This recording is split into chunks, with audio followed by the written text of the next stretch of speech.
Can you make a video how to play support using Bounty Hunter? Absolutely. Let's dive into what makes Bounty Hunter such a strong pick. He steals gold, excels at pickoffs, can snowball with track, is hard to catch, is very versatile, and has exceptional scouting abilities that make him a nightmare for enemies. But perhaps his greatest strength? Tilting your enemies, starting with the first bounty rune. Before the game starts, grab an observer and sentry ward, tangos, a blood grenade, branches, and either a stick or windlace. Stick if you expect early fighting, or windlace if you need more mobility to be annoying in the lane. As soon as you load in, rush to place a ward to scout enemy couriers. Near the enemy's tier 2 safe lane tower is ideal. This will give you enough time to run to it before the enemy gets it. As Radiant, I like to hide in these trees and place my observer around here. If I'm Dire, I use a similar spot in these trees. I know people like to ward this small cliff on the Radiant side. It's even a spot I've mentioned in one of my warding videos, go check it out. But I found this to be too predictable for courier sniping. Instead, I make sure my observer in the lane is out of range of any common sentry spots on surrounding cliffs. It can also be helpful to capture the watchers in the side jungle to scout alternate paths the enemies might send their couriers down to dodge you. So now you have all of this area to see when a courier is approaching. Your sentry can be used for one of three things: blocking the enemy's small camp, unblocking your large camp, or dewarding their sentry in the lane that helps them deal with your invis. I usually block their small camp first and bring out a new sentry after the bounty rune, which is where we'll focus next. If your team is nearby, you can use your invis to scout and look for first blood. If you're not fighting, try to steal the bounty rune instead. Shadow Walk at level 1 lasts 20 seconds with an 18-second cooldown. If you use it between 20 and 18 seconds before the bounty rune spawn at 0-0, you can hit and stun an enemy going for the rune, securing it for yourself, then use your next Shadow Walk to escape. If you see the enemy has a sentry in their inventory, don't panic. You can still go for the rune. Even if they place the sentry, chances are they won't kill you before you leave its range, meaning they've wasted the sentry. If they do manage to kill you, just tell yourself it was worth it and space created. They used their sentry and now they won't have it for the lane. The laning phase starts and your job is to be as annoying as possible and relieve pressure from your lane partner. If the enemy support tries to pull, disrupt it, or use that time to harass their carry. If they're heavily harassing your lane partner, step in to tank spells and attacks. Use your stun out of invis to harass, deny last hits, or secure range creeps. But do not forget, always keep an eye on the minimap. The moment you see this little white dot heading toward your lane, it's hunting time. Run to snipe their courier before it reaches them. Pay attention to what was on it so you know what the enemy just lost and to gauge how tilted they might be. Remember, it's all about tilting them.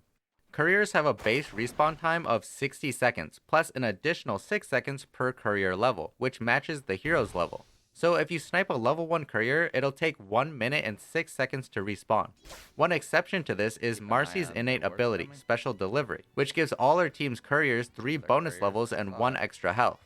This means they'll start flying at the beginning of the game and take 2 hits to kill instead of 1. I didn't realize this was Marcy's innate ability in a recent game of mine and was extremely confused. So after you kill the courier, you know it'll take about a minute to respawn. You could keep a mental note of this to prepare to snipe it again. But did you know it actually shows to everyone in the game on the side of the screen when a courier respawns?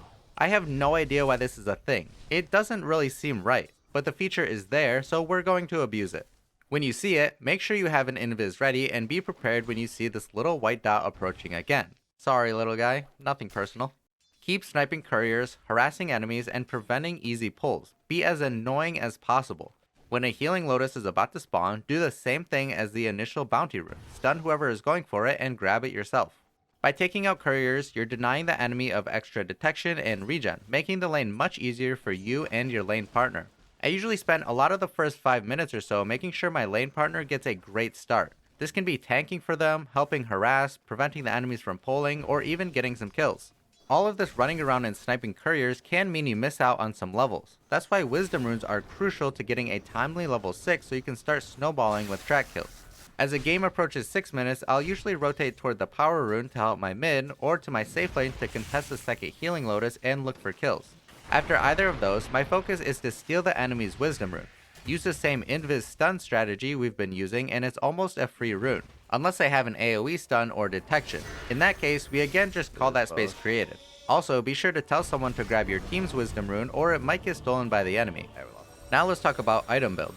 One great thing about Bounty is his versatility. You can go for a more team-oriented build with items like mana boots, mech, greaves later on, force staff, or pipe to negate damage and help your team survive. Or you can opt for the zooming build.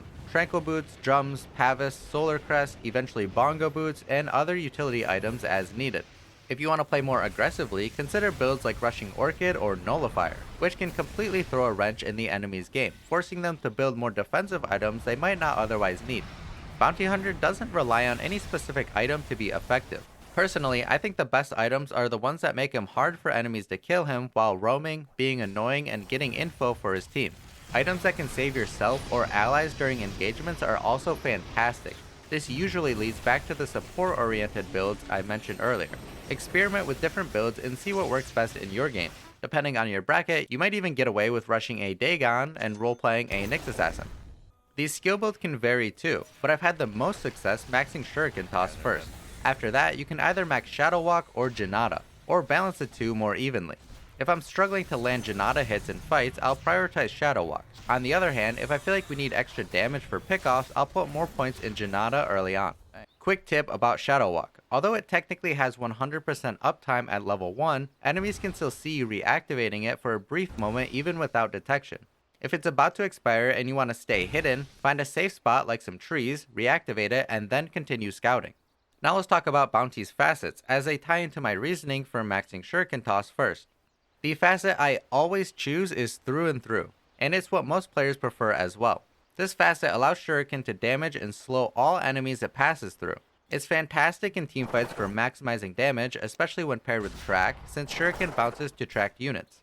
Another huge benefit is how it enhances Bounty's ability to farm and push waves. It lets you clear neutral camps or creep waves much faster, giving you the chance to grab extra gold and XP during downtime, something Bounty normally isn't able to do very well. Quick tip if you're using Through and Through. If you're about to go for a kill, track them, cast Shuriken on a unit behind them to apply the pass-through damage, then the Shuriken will bounce back to that tracked unit for even more damage. Hey yo, if you like this kind of content, why aren't you subscribed yet? Let's get this number up and see if we can hit 33k by the end of the year. Thank you. Bounty's talents cater to different playstyles, and as I mentioned, I enjoy the running around scouting and being annoying playstyle. With that in mind, I usually go for 2-2-2. The Shuriken Toss slow fits perfectly with staying at a distance and spamming shurikens in fights. The reduced damage during Shadow Walk makes it even harder for enemies to kill you while you're running around being a nuisance. The Shared Vision talent is fantastic for scouting and gathering intel, especially if the enemy has heroes with enhanced vision like Night Stalker. At level 25, I actually rarely reach that point, but both options seem pretty solid. If you get to this point, let me know which one you prefer. Now let's talk about how to approach the mid-game as Bounty Hunter. As I've mentioned, Bounty is exceptional at scouting and getting info for his team. That'll remain your primary role throughout the game, although as you get more items you can start to tank up a bit, especially with the level 15 talent, and be the body in the front for your team. Focus on moving through dangerous parts of the map, finding enemies to pick off with the help of a teammate or two. That said, this playstyle can become predictable and punishable. Smart enemies will place observers paired with sentries on common paths to catch you running invis. This can stall your team's momentum and delay any plays you were setting up. The point is, when scouting, do so wisely. Just because you're invisible doesn't mean you're invincible. Always think carefully about the paths you take. For example, if you think there might be a sentry on a cliff, don't walk right by it. Take an alternative path that you know will be out of range of a sentry ward's radius. If you're not sure what that is, hold a sentry of your own and hover it over the cliff. Now you know. It can also be helpful, especially in the laning phase, to try to draw creep aggro while you're invis. This can help you figure out if the enemy has a sentry there which is spawning you. Now you know that area is a bit more dangerous to walk around. And this is how you'll play for most of the game. Get info for your team, be annoying, and scout, scout, scout. Teamfights with Bounty Hunter follow a similar approach to the rest of the game. Focus on getting as many tracks on enemy heroes as you can, both before and during the fight. Spam shurikens whenever they're off cooldown. Use your invisibility and stun to disrupt enemies and continue being as annoying as possible. That's really what this hero excels at. If someone commits to chasing you, go invis and run away. If they have detection, rely on your supportive items to stay alive, tank damage, and keep throwing tracks and shurikens. Since shurikens bounce to tracked units, you can maximize their damage by targeting an untracked unit within range of a tracked one. This ensures the shuriken hits both targets, allowing you to deal damage more effectively. This trick can even help you finish off far away enemies by using shuriken on a creep and letting it bounce to a distant tracked unit. I want to quickly touch on his Aghanim shard. I used to think it was pretty trash, but now I think it's only maybe a little trash. It's more interesting than I initially thought. It grants a new ability, Friendly Shadow, which lets you apply Shadow Walk to an ally, helping them initiate or escape. The cool part is that when they attack out of Invis, it stuns the target just like Bounty's attack does from Shadow Walk. In theory, you could chain stun an enemy for a while by invising multiple allies, though pulling this off in a real game is probably not too realistic, but it's possible and fun to think about. I like using this on my other support to help them survive either before a fight so they don't get jumped and blown up, or during a fight to help them survive. Now I just want to share a few final tips to help you be the best and most annoying bounty in your bracket. You can use Shadow Walk while TPing. This is great for escaping or using near the end of a TP so you can stay hidden when it completes. I mentioned this earlier, but it's worth emphasizing again. Keep an eye out for the enemy courier respawn message and prepare to snipe it. Again, I don't know why this is a thing that gets announced to everyone in the game, but make use of it while it's still there. If you're setting up a pickoff and need your team's help, be careful not to track the target too early. The enemy can see the debuff get applied, knowing you just tracked them, and they might realize they're in danger, giving them time to retreat before your team can arrive. Speaking of the track debuff, hovering over it shows the enemy's current gold. This is a great way to gauge how close they are to completing a key item like a blink dagger. You can even time a courier snipe by monitoring when they purchase something. Just remember, the gold count doesn't update in real time if you keep your mouse hovered, so you'll need to unhover and rehover to refresh it.